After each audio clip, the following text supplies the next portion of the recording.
It's a huge adrenaline rush because you get to see like 14 teams around the world coming to play together. So it's gonna be awesome. I'm here to see Vulcan and Zuna dance. So I'm here for Gambit, and I want to see Manevsky, like just there. I'm here to support the EU guys. Fnatic OP. I'm here to see the Queen, especially Ozone. We're close to the front of the queue, so 6 hours seems worth it. Came from England, just by London, 10-hour flight, and I'm exhausted.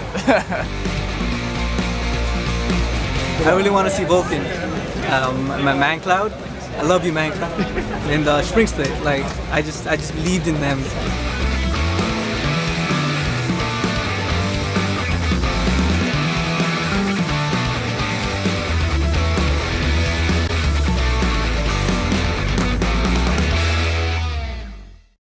The first game of the Season 3 World Championship featured the international wildcard winners Gaming Gear EU taking on North American fan favorites Team Solo Mid. Speaking of favorites, Wild Turtle was back on Corki. Wild Turtle dealt tons of damage to help TSM pick up the first win of Worlds. Hey, I'm on my way. I'm on my way. Go, go, go, go. Ezzo, kill us. Brother gets taken down. Alinea all on his own on the tower. He's going to get dropped, and it's going to be another double kill for Wild Turtle. It's Team Solo Mid that are going to take the first game of the Season 3 World Championship. Going for the next skill too. They got him. They got him, ladies and gentlemen. They got him. It's a great start for TSM, but this by no means is a sign of relief. Up next, the Lemon Dogs from the European LCS took on SK Telecom T1, who were playing their first game away from Korea. And for many fans outside Korea, this was their first look at SKT's phenom, Faker. Showing why he is considered one of the best players in the world, Faker led SKT to their first win of the day. The charm comes in there, and now Bengi gets on towards him. He can kick him towards the tower. Faker picks up the kill. Baiting in there. Pick is going to be the focus, and he is going to get melted. It's down to 2,000 hit points, but look at Dexter just getting melted. There's no damage coming out from Lemon Dogs, and I can see SKT1 just turn it around. Faker picks up 1, picks up 2, comes on through, and SK Telecom T1 will be taking their first game against the Lemon Dogs. Job done for the man in the middle. After winning their first game of the day, TSM struggled mightily against China's OMG, but the General never gave up. When he wants to get the smite down, he gets it! He gets the smite down for TSM. The Baron steal was not enough for a TSM comeback, and OMG charges to a 1-0 record in the group stage. The Wild Turtle is still alive in the back.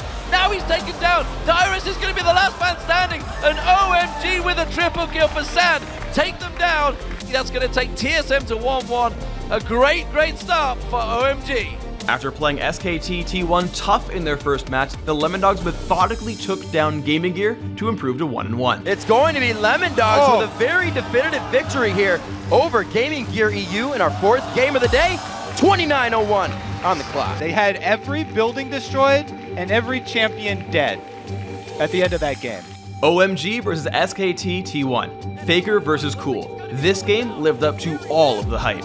And it looks like they may be able to continue. Bengi trying to help. This would be a double buff transfer. Oh, he hits the Q!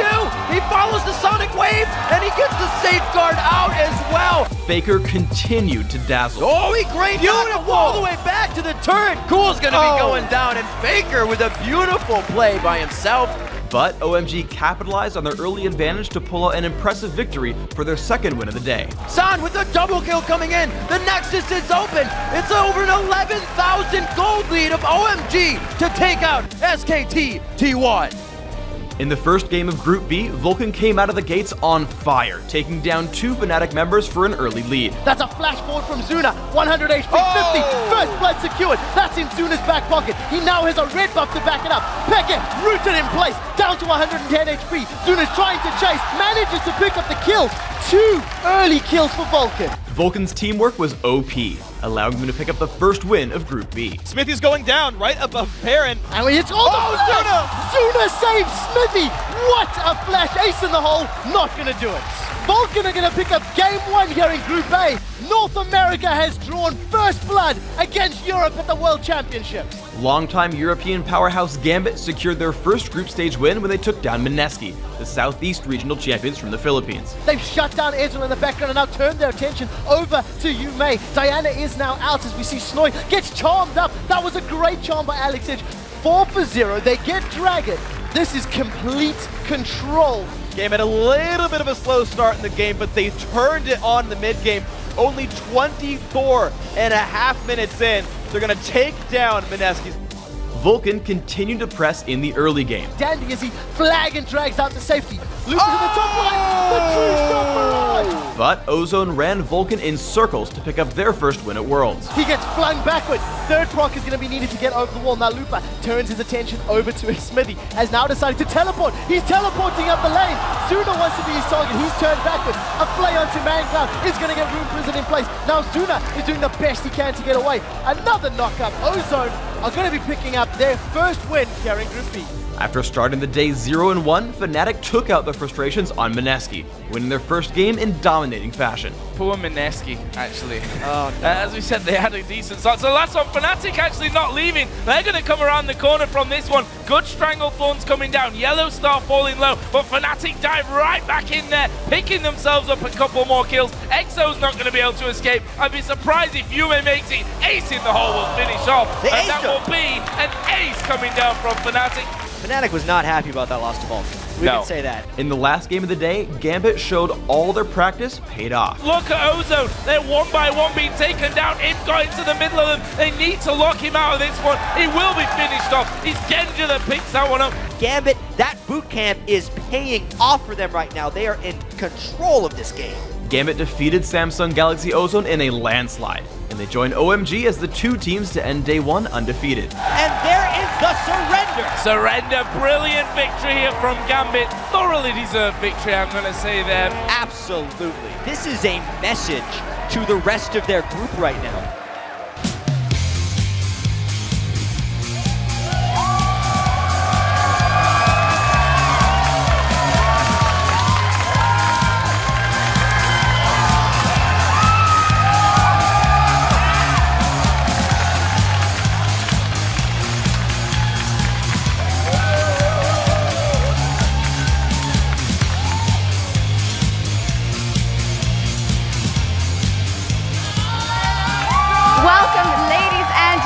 To the League of Legends Season 3 World Championship. I'm Ify Shokzaportra, coming to you live from Los Angeles, California. And as you saw in that video, the first day of the Season 3 World Championship was incredible. And now it's day 2 of the tournament, and we have 5 teams ready to take to the Rift in their bid for the title and the Summoners Cup. But before we get to today's games, let's say hi to Jat and Riv in the broadcast booth. Thank you very much, Shocks. I'm Rivington Bism III alongside Joshua Jat Leesman, and this is the spot where our team of broadcasters will bring you every Invade, Baron Steel, and Next Level play from today's group stage matches. And we're just getting started here at the World Championships, but before we get to today's action, let's send it over to Joe, who's getting comfy in the interview lounge. Thanks a lot, Jat, and welcome to my perch here high above the studio floor. All day long, I'll be joined by players from the World Championship teams to talk about their games and their experiences of playing here on the big stage. But for now, let's send it over to Kobe and Quickshot at the analyst desk and kick off day 2. Thank you very much, Joe. I am Trevor Quickshot Henry, and beside me at the analyst desk is Sam Kobe Hartman-Kensler. And this is the spot where we'll be breaking down the biggest plays, setting up the games, and making our predictions for the Season 3 World Championship. Plus, we've got a few friends that are going to be hanging out with us all day long at the analyst desk to help make sense of it all. Welcome to, of course, OGN Caster Monte Cristo, the Evil Genius to support Crepo, and the North American All-Star CLG's Double Lift. Good to be here, Trevor. Thanks for that, Crepo. Glad to have you guys back. Even you, Double Lift. I hate you. Especially you. Today we've got 5 awesome games from Group B heading your way. But before we get to what's coming up, we do have to talk about what went down yesterday. So on Sunday, we kicked off the Season 3 World Championship with 10 huge games, as every team in the group stage took to the Rift twice. Yeah, and after that incredible day of action, let's see where the teams stand, starting with the 5 teams in Group A. China's OMG is the only undefeated team in the group, thanks to their unexpected win over SK TT1. Tied for second with identical 1-1 records are the Lemon Dogs, SKT1, and Team Solo Mid, while the international wildcard Lithuania's Gaming Gear is still searching for their first win. Yeah, now that each team in Group A has played a couple of games, let's kick this off to the analysts. Monty, do you still think that SKT is the favorite, even after dropping a game to OMG? I do, and for me, I've obviously cast SKT quite a lot, and in Korea, they almost always drop the first 1 or 2 games in a best-of series, and then they always adapt very well and come back to complete a reverse sweep. So I think they're still very strong. That said, OMG played exceptionally well in that match. They are still dangerous, but SKT, they adapt so quickly that I don't think they're going to take the next game, and they may cause some problems. Well, we will see, we will see. Crepo, let's throw this one over to you. You've gone head-to-head against the Lemon Dogs during the course of the summer split. How do you think they looked yesterday? I think they looked pretty well, actually. They showed some of their strengths, which was their early strategy. Definitely seeing like Inrated's analysis going on there, because they basically copied the level 1 that Animated taught us as well, and it almost worked out for them. They still showed some weakness in closing out the mid to late game, as well as the draft phase. They weren't really exactly ready for what their opponent was throwing at them.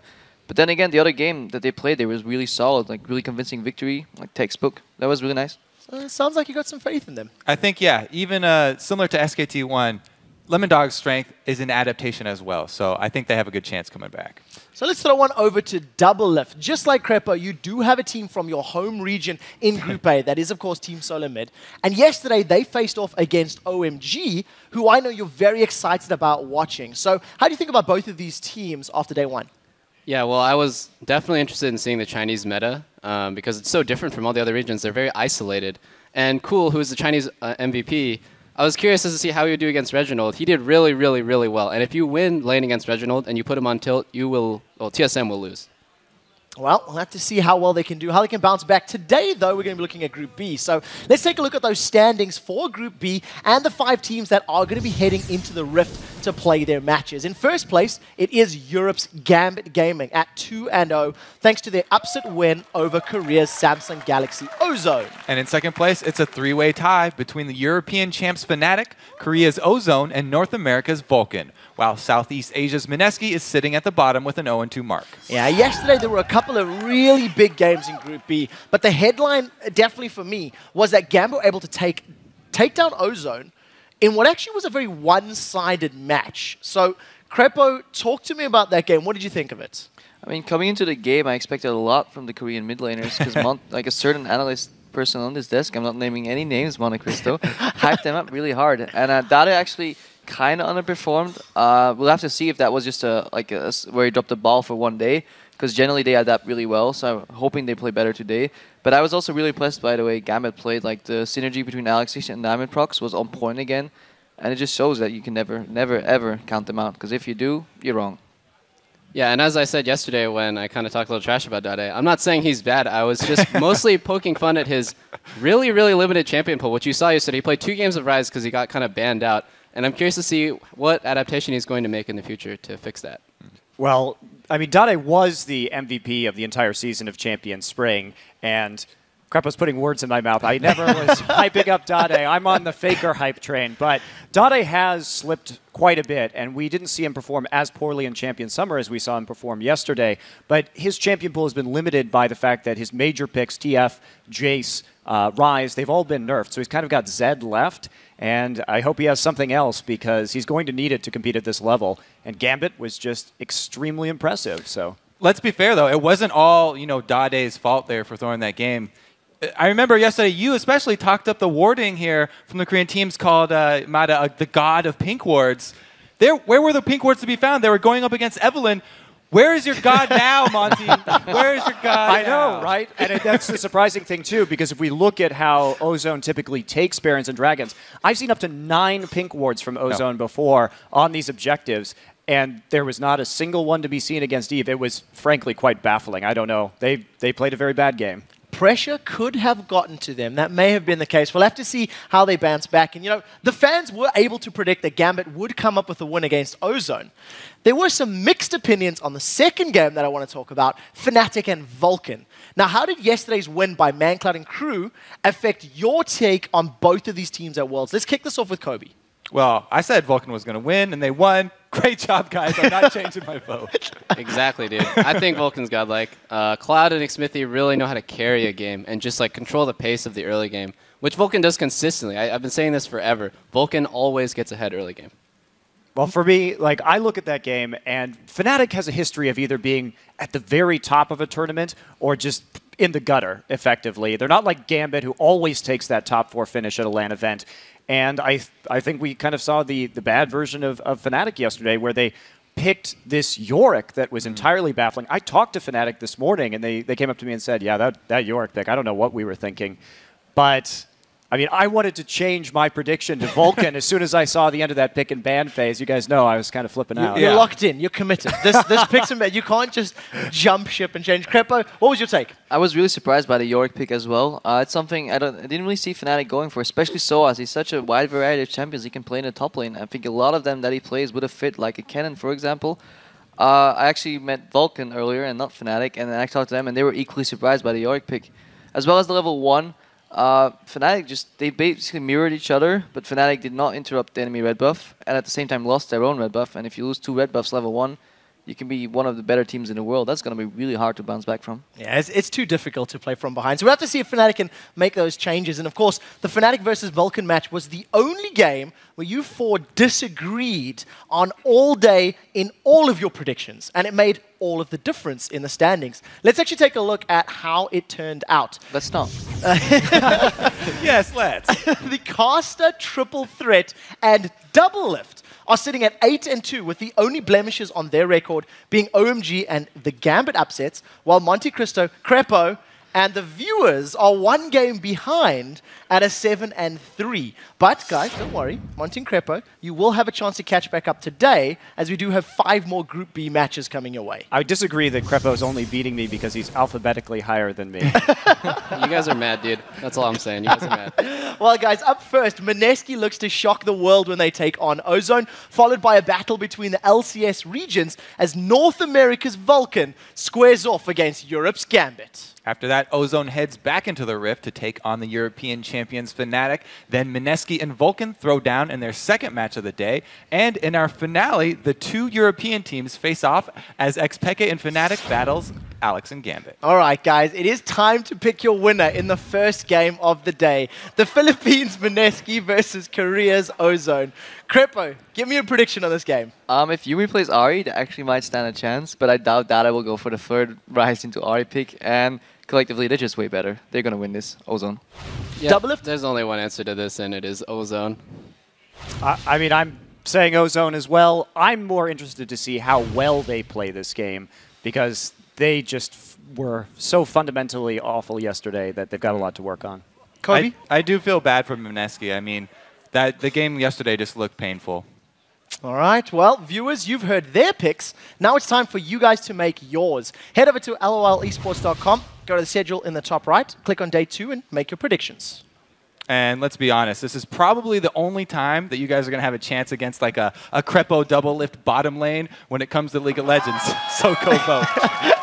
Then, after you've made your picks, head over to Twitter and let us know. Which pro do you think is making the biggest impact on Group B, and why? We're at LOL Esports, and be sure to use the hashtag Worlds. We'll be reading the best responses live on air later today. And if one of them is yours, you're going to get one of these Logitech G602S gaming mice. All right, we do have to take a very quick break, but when we return, Southeast Asia's Mineski tries to pull off the miracle and take away a win from Korea's Ozone. The Season 3 World Championships live from Los Angeles. We'll be right back. Stick around, guys.